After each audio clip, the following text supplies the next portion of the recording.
తెలుగుదేశం పార్టీకి అలాగే ఆ పార్టీ అధినేత చంద్రబాబు నాయుడు గారికి ఎమ్మెల్యేలు పెద్ద పరీక్ష పెడుతున్నారు. ఇక్కడ ఎమ్మెల్యేలకి ఎంపీలకి మధ్య పొసగట్లేదు. ఎమ్మెల్యేలకి అధికారులకి మధ్య కూడా సమన్వయం కొరవడుతోంది.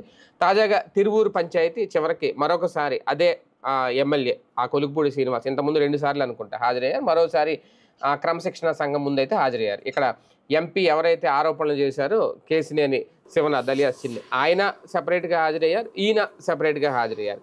ఓకే, ఎవరి వెర్షన్స్ వాళ్ళైతే వినిపించారు. అయితే కొలుకుపూడి శ్రీనివాస్ ఏం చెప్పారు అనేది ఒక్కొక్క రకంగా రాసుకొచ్చారు. ఎందుకంటే లోపల ఏం జరిగింది అనేది. అంటే ఇక్కడ కొలుకుపూడి మీద ఇంకా చర్యలు తప్పవు అన్నట్టుగా ఉందా ఆయన వెర్షన్? లేదు మళ్ళీ ఆయన చంద్రబాబు నాయుడు గారు దేవుడు అంటూనే లోపల ఏం జరిగింది, అక్కడ ఆయన నియోజకవర్గంలో ఏం జరుగుతోంది అనే దాని మీద అయితే ఆయన ఎక్కడ వెనక్కి తగ్గట్లేదు, దాని మీద స్టిక్ ఆన్ అయి ఉన్నారు అనేది. ఈ పంచాయతీ ఇక్కడతోనే ఆగుతుందా? మిగిలిన నియోజకవర్గాల విషయంలో కూడా మొత్తం సెటరేట్ చేసే పని కనుక పెడితే ఎక్కడ వరకు వెళ్తుంది పార్టీ అనేది అయితే ఒక చర్చ. ఇదే అంశం మీద చర్చించే ప్రయత్నం చేద్దాం. సార్, మొత్తానికి ఇద్దరిని విడివిడిగా అయితే విచారించారు. అంటే విచారణ అనొచ్చు, ఇక్కడ విచారించినట్టున్నారు. రేపొద్దున బాబు గారితో కూడా మళ్ళీ కలిసే అవకాశం ఉంది. ఆయన ఇంతకుముందు ఆ టూర్ వెళ్ళి ముందే చెప్పారు. అంటే ఇక్కడ కొలుకుపూడి టార్గెట్ అనేది చాలా స్పష్టంగా కనిపిస్తోందా? ఎందుకంటే వీళ్ళ రాశిని చూస్తే ఏం సమాధానం చెప్పారు ఏంటని కొలుకుపూడి టార్గెట్ గానే వ్యవహారం నడుస్తున్నట్టు ఏమైనా కనిపిస్తోందా? అంటే బేసిక్గా ఏమైపోయిందంటే ఇది ఒక రకమైన పిచ్చ. ఈ పిచ్చతో జరిగే వార్తా ప్రచారం. ఇప్పుడు ఈనాడు చదివాను, నాకు ఆశ్చర్యం వేసింది. వాళ్ళు ఏం పెట్టారంటే కొలుకుపూడి సంబంధం లేని సమాధానాలు చెప్పాడని తెలిసింది. ఇటు వెళ్ళి కూర్చున్నాడు, అక్కడ బాత్రూంలో ఉన్నాడా లేకపోతే సందులో ఉన్నాడా? అవతలోళ్ళు చెప్పారంటే వాళ్ళు క్రమశిక్షణ సంఘానికి పనికిరారు. దే షుడ్ రిమూవ్ ఫస్ట్, ఇంకొక కమిటీని వేయాలి. అట్లాంటి వ్యవహారాలు అంత అసహజమైన స్టేట్మెంట్ ఇచ్చినట్టు వాళ్ళు ఎవరు క్రమశిక్షణ సంఘానికి పనికిరారు. నెంబర్ 2 వచ్చేటప్పటికి ఇంకొక ఏది తిరువూరు ఎన్నికల్లో ఓట్లు తెప్పించడానికి కేసినేని చిన్ని చేసిన కృషి గురించి ఆ సంఘం వాళ్ళు ఎక్స్ప్లెయిన్ చేశారట. అట్లాంటప్పుడు ఇంకా వాళ్ళు అనవసరం కదా క్రమశిక్షణ సంఘానికి, అలా ఎక్స్ప్లెయిన్ చేయడానికి వాళ్ళు ఉంది అక్కడ. బేసిక్గా లోపం ఎవరికి జరుగుతుంది అన్నటువంటిది తేల్చి చెప్పడానికి. ఇంకోటి, కేసినేని శివనాథ్ చిన్ని గారు చెబితే తిరువూరులో ఓట్లు పడ్డాయా? ఆయన ఏమన్నా ఆకాశరామన్నా లేకపోతే మహాదేవుడా? ఆయన చెప్పగానే ఆంబు మబ్రబ దబ్రా అనగానే ఓట్లు వేసేయడానికి. తెలుగుదేశం ఓట్లు కేసినేని చిన్ని మూలంగా రావడం ఏంటి? కేసినేని చిన్నికి తిరువూరులో వచ్చిన ఓట్లు ఇతని వల్ల వచ్చినట్టు. ఎందుకంటే 20 ఏళ్లుగా తెలుగుదేశం ఓడిపోయిన సీట్, 20 ఏళ్లుగా. కోనేరు రంగారావు అక్కడే కదా 2004లో కోనేరు రంగారావు, ఆ తర్వాత గెలిచిన కోనేరు రంగారావు తిరువూరు నుంచినే కదా ఆయన. మరి ఆ తర్వాత వైఎస్ఆర్ కాంగ్రెస్ పార్టీ గెలుస్తూ వచ్చింది. మరి అంటే 4 టర్ముల నుంచి లేదు కదా. 4 టర్ముల నుంచి లేని చోటన ఈవెన్ ఎంపీ సెగ్మెంట్లో కూడా తెలుగుదేశానికి బలం లేనటువంటి సందర్భంలో తను గెలవడంతో పాటు ఎంపీ సెగ్మెంట్కి కూడా ఓట్లు తెప్పించింది ఈయనగా అవుతాడుగా కొలికపూడి. అట్లాంటి నేను కొలికపూడి వాళ్ళని వచ్చాడని గెలిచాడని నేను అన్నాను. చంద్రబాబు గారి లెక్క, కూటమి లెక్క, తెలుగుదేశం బీజేపీ జనసేన బలం లెక్క. కానీ అదేదో చిన్ని చెప్తే గెలిపించారన్నట్టు రాయడం ఈనాడు. ఆ లెక్కనైతే కొలికపూడి వాళ్ళని గెలిచారని చెప్పచ్చు కదా. ఇక్కడ మరొక ప్రధానమైనటువంటి అంశం ఏంటంటే కొలికపూడి చెప్తున్నటువంటి వాదనలో నైతికత ఉంది, కేసినేని చేస్తున్న చర్యల్లో నైతికత ఉంది. కేసినేని తిరువూరు వెళ్ళేటప్పుడు నీకు నచ్చకపో లోకల్ ఎమ్మెల్యేని వెంట పెట్టుకెళ్ళడం నీ బాధ్యత. అట్ ద సేమ్ టైం ఆ నియోజకవర్గంలో ఇతని వ్యతిరేకుల్ని ప్రోత్సహించకుండా నీ బాధ్యత. ఇట్లా ఇట్లాంటి వాటిని కంట్రోల్ చేయకపోవడం వైఎస్ఆర్ కాంగ్రెస్ పార్టీ కోపం ఉంచి. వైఎస్ఆర్ కాంగ్రెస్ పార్టీలో అనేక మంది ఎమ్మెల్యేలు ఇలాంటి అహంకారం ప్రదర్శించారు. ఒక వర్గాన్ని దూరం పెడతా వచ్చారు, మీడియా సోషల్ మీడియా వాళ్ళని కూడా దూరం పెడతా వచ్చారు. వాళ్ళు ఫలితం అనుభవించారు. వాళ్ళు వర్గాలు అనేటటువంటి ఎప్పుడు పార్టీలను నాశనం చేస్తాయి, ఇంకెక్కడికో వెళ్ళక్కర్లా. మొన్న వైఎస్ఆర్ కాంగ్రెస్ పార్టీ ఏడాది ముందే జగన్మోహన్ రెడ్డి చాలా మందిది అనౌన్స్ చేసేసాడు సీట్లు మార్చడం కదా. ఏడాది ముందే అనౌన్స్ చేసేసాడు. ఏడాది లోపు ఎందుకు సెట్ కాలేదు? పాత ఎమ్మెల్యే క్యాండిడేట్ నేనే సాధిస్తానంటూ తన కార్యకర్తలను తన అభిమానులు అటుపోనీకపోవడం. అదే సందర్భంలో కొత్త క్యాండిడేట్ ఇదిగో ఈడు అన్యాయం చేస్తున్నాడంటూ ఈడు గొడవ పట్టడం. దానివల్ల ఏమైపోయింది? 80 సీట్లు నాకు తెలిసి ప్రతిపక్ష స్థానాల్లో కనీసం 70 స్థానాలు వచ్చిండే జగన్కి, అట్లీస్ట్ ప్రతిపక్ష స్థానం. ఓన్లీ ఎమ్మెల్యే క్యాండిడేట్ల మార్పు అతిపెద్ద దెబ్బతీసింది అతనికి. కాబట్టి ఎందుకని జరిగినాయి ఇలాగా అంతర్మాదన. ఇంకోటి పార్లమెంట్ సభ్యులకి శాసనసభ్యులకి పడకపోవడం, కొంతమంది మంత్రులు పెత్తనం చెలాయిస్తే ఎమ్మెల్యేలు ఇది ఉండటం, కొన్ని ఎట్లా ఉంటాయంటే మొహమాటం. పెద్దిరెడ్డి గారిది ఉంది, నేను చూసా తిరుపతిలో ఆయన ప్రెస్ మీట్ పెట్టేటప్పుడు కూడా ఆయన రెస్పెక్టబుల్గా ఒక పాయింట్ చెప్తాడు. ఆ నారాయణ స్వామి గారిని మాట్లాడమంటాడు. నారాయణ స్వామి డిప్యూటీ సీఎం హోదా, ఈయన మంత్రి హోదా, కాబట్టి ఆయనకి విలువిస్తున్నాడు. కానీ ఆయన మాత్రం లేదు మీరే కానివ్వండి అంటారు. అంటే అక్కడ గ్రౌండ్ లెవెల్లో ఆ సమన్వయం అన్నటువంటిది రోజాని ఎలా ఇబ్బంది అయ్యింది, లేకపోతే ఎంతమంది ఇష్యూస్ అయినాయి, లావు శ్రీకృష్ణదేవరాయలకి విడుదల రజనీకి గొడవలు ఏంటి, ఏం పరిష్కరించారు వీళ్ళు ఫైనల్గా? పరిష్కరించకపోగా దీనికి పరిష్కారం కింద నియోజకవర్గాలు మార్చి మళ్ళీ కొత్త శత్రువులు అయ్యారు. ఫైనల్గా పెంట అయింది పార్టీ, మొత్తానికి ఓడిపోవాల్సి వచ్చింది. ఇప్పుడు సేమ్ పరిస్థితి ఇప్పుడే ఆరంభమైపోయింది వీళ్ళ మధ్యన అనేక చోట్ల. ఎక్కువ ఉన్నాయి దీంట్లో అసలు పరిష్కరించి ఆలోచన చేయట్లేదు వీళ్ళు. ఇప్పుడు అమ్మాయి అఖిల ప్రియ అక్కడ ఎవరిని పట్టించుకోదు. ఆయన పేరేంటి జేసీ ప్రభాకర్ రెడ్డి, ఏం మాట్లాడతాడో ఆయనకే తెలియదు. అక్కడ వచ్చేటప్పటికి నెల్లూరు జిల్లాలో రచ్చ నడుస్తూనే ఉంది. వేమిరెడ్డి వాళ్ళది వేమిరెడ్డి వ్యవహారమే, సోమిరెడ్డి వాళ్ళది సోమిరెడ్డి వ్యవహారమే. వీళ్ళందరూ ఎవరేం చేసుకుంటున్నారో ఎవరికి తెలియదు. కొత్తగా పార్టీలోకి వచ్చినటువంటి వాళ్ళ మీద పాత వాళ్ళకి కోపం. లైక్ అతని పేరేంటి, రవాణా మంత్రి ఉన్నాడు కదా రామచంద్రారెడ్డి, అతని పేరు ఏదో ఉంది కదా, ఆయనకి అక్కడ సమస్య, లోకల్ వాళ్ళు సహకరించరు. సుభాష్ మీద నెగిటివ్. వీళ్ళు ఏంటంటే ఈ తెలుగుదేశం అనుకూల మీడియా తెలుగుదేశం కార్యకర్తలాగానే ఫీల్ అయ్యి వైసీపీ నుంచి వచ్చిన వాళ్ళని టార్గెట్ చేస్తా పెడుతుంటారు, ప్లస్ జనసేన వాళ్ళని టార్గెట్ చేస్తా కొడుతున్నారు, బీజేపీ వాళ్ళని టార్గెట్ చేస్తా నెగిటివ్ స్టోరీలు కొడుతున్నారు. అంటే కూటమికి నువ్వే మీ వాళ్ళే చిల్లి పెడుతున్నారు అక్కడ. రెండవది సొంత పార్టీలో ఈ గొడవలు. ఇప్పుడు అమ్మాయి శబరికి అక్కడ ఉన్న ఎమ్మెల్యేకి పడదు. ఇట్లాగా ఎక్కడికక్కడ రచ్చరచ్చే కదా. అసలే తెలుగుదేశం క్యాండిడేట్లు బలంగా ఉన్న చోట జనసేన బీజేపీని పట్టించుకోవట్లేదని బాధ, జనసేన క్యాండిడేట్లు బలంగా ఉన్నటువంటి చోట తెలుగుదేశం వాళ్ళు వాళ్ళని తొక్కేస్తున్నాను ఒక బాధ. దాని మీదనే కదా ఓ పక్కన ఇంటర్నల్ ఫైట్ నడుస్తుంది. కాకపోతే పాపం ఆ పవన్ కళ్యాణ్ గారు నాకెందుకులే కింద వాళ్ళ సమస్యలు అట్టాగే ఉంటాయి వదిలేయండి మనం గ్రౌండ్ లెవెల్లో బలం లేనప్పుడని ఆయన వాళ్ళకి పూర్తిగా స్వేచ్ఛ ఇచ్చేశాడు. కాబట్టి వాళ్ళ నాయకులు ఏం సఫర్ అయినా సరే పట్టించుకోవట్లేదు కాబట్టి సరిపోయింది. లేకపోతే ప్రతిదీ రోజు గొడవేగా, రోజు పంచాయతీ చేయాలిగా. భారతీయ జనతా పార్టీ వాళ్ళది అదేనా సమస్య ఇక్కడ?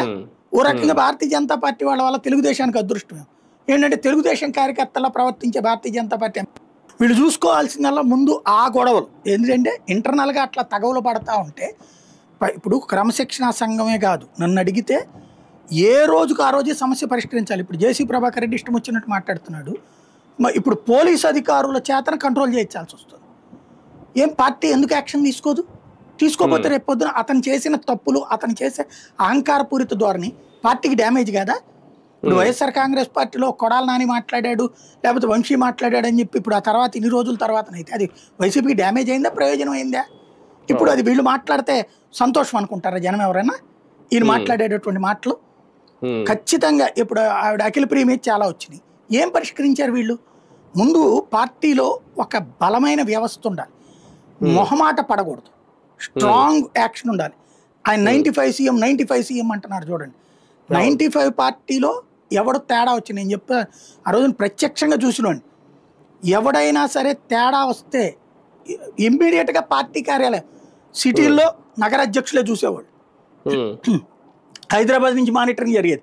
ఎందుకు ఎమ్మెల్యే మాట్లాడుతున్నాడు, పిలిచి మాట్లాడండి అని సిటీ కార్యాలయాన్ని పిలిపించి చెప్పేవాడు. లేదంటే ఇలా మాట వినరంటే డైరెక్ట్గా అధిష్టానమే మాట్లాడేది. అలాంటి సీరియస్నెస్ ఉండేది. అందుకే వాళ్ళు 99లో కూడా గెలవగలిగారు. ఎన్టీ రామారావు లాంటి శక్తిని తట్టుకుని గెలవగలిగారంటే అదే గ్రౌండ్ లెవెల్లో కంట్రోల్. ఇప్పుడు గ్రౌండ్ లెవెల్ కంట్రోల్ శాంతం గాలికి వదిలేస్తున్నారు. అది చాలా ప్రమాదకరం. అవును. కానీ సార్ ఇక్కడ సౌమ్యంగా ఉన్నా లేదంటే రెబల్గా ఉన్నా ఎవరు కూడా ఇక్కడ చాలా నియోజకవర్గాల్లో నెగ్గుకు రాలేకపోతారు. ఎందుకంటే గుంటూరు ఆమె పశ్చిమ ఎమ్మెల్యే మాధవి అనుకుంటా, గల్లా మాధవి గారు, ఆవిడ చాలా సౌమ్యంగానే ఉంటారట, ఆవిడ పని ఆవిడ చేసుకెళ్తారు. అలా ఉన్నా సరే అక్కడ డామినేషన్, అధికారులే ఆమెకి కనీసం గౌరవం ఇవ్వట్లేదు, పట్టించుకోవట్లేదు. అంటే ఇది ఒక ఎగ్జాంపుల్. ఇప్పుడు అలాగని కొలుగుపూడి ఏమో అంత సౌమ్యంగా ఉండే వ్యక్తి కాదు, ఆయన కొంచెం గట్టిగా మాట్లాడే వ్యక్తి, అయినా కూడా నెగ్గుకు రాలేకపోతున్నారు. అంటే అలా ఉన్నా ఇలా ఉన్నా సరే ఎలా ఉన్న పరిస్థితి అలాగే ఉంది తెలుగుదేశం పార్టీలో. ఇది ఒక పరీక్ష బాబు గారికి రేపొద్దున్న, లేదు బాబు గారికి తెలియకుండా గ్రౌండ్ లెవెల్లో ఇలా జరుగుతున్నాయా? ఇక్కడ కేసినేని చిన్ని వైపు పార్టీ అంతా ఉంటే కొలుకుపూడి ఒంటరిగా ఉన్నారా అనే ఫీలింగ్ కలుగుతుంది ఈ రాతలు ఇవన్నీ చూస్తూ ఉంటే. దీన్ని ఎలాగా సెట్ చేయడం? జిల్లాకి ఒక ముగ్గురుతో టీం ఉండాలి, క్రమశిక్షణ టీం. ఈ ముగ్గురు ఆ జిల్లాలో ఏ ఇష్యూ వచ్చినా సరే ఇది జెన్యూన్ బ్యాచ్ అయి ఉండాలి. నన్ను అడిగితే పాత బ్యాచ్ ఉండాలి. ఏది ఇప్పుడు ఎలక్షన్లో పోటీ చేయకుండా పక్కన కూర్చుని ఉంటారు చూడండి, అట్లాంటి వాళ్ళు అయి ఉండాలి. సీనియర్ వాళ్ళకి ఆ అధికారాన్ని ఇవ్వాలి అధినాయక. తప్పుని తప్పుగా మాట్లాడేవాళ్ళు, ఒప్పుని ఒప్పుగా మాట్లాడేవాళ్ళు. ఫర్ ఎగ్జాంపుల్ గల్లా మాధవ్ విషయంలో ఏం జరిగింది? పెమ్మసాని మేయర్ని తీసుకొచ్చి పెట్టాడు, ఇక్కడ మార్చాడు. ఆ మేయర్ తను ఎమ్మెల్యేలను లైట్ తీసుకుంటున్నాడు, నేను ఎమ్మెల్యేల కంటే ఎక్కువ అనుకుంటున్నాడు. అందుకని ఎమ్మెల్యే ఇప్పుడు ప్రోటోకాల్ ప్రకారం ఎమ్మెల్యేని పిలవాల్సిన ప్రోగ్రాంకి ఎమ్మెల్యేని పిలవట్ల. అదే కదా, అది ఎందుకు చేస్తున్నావా ఎట్లాగా అని మేయర్ని అడగలేరా? ఎవరు అడగాల? అది తెలియట్లా. తప్పు ఎవరు ప్రస్తావించాలా తెలియట్లా. వీళ్ళు చెప్దామంటే బాబు గారేమో పాప టూర్లు ఆడావిడి ఆయన ఉంటాడు. వీళ్ళు వెళ్ళి కంప్లైంట్లు ఏమని చెప్తారు? బాబు గారికి లోకేష్ గారికి ఈ పని సరిపోద్ది. అలా కాకుండా వాళ్ళ మైండ్ సెట్తో ఆలోచించే లీడర్లను పెట్టాలి. నిన్న పల్లా శ్రీనివాస్ని అడిగారు స్టేట్ ప్రెసిడెంట్ని, లోకేష్ ఏం చేస్తున్నారు మీరుండి దేనికోసం అసలు అని చెప్పేసి.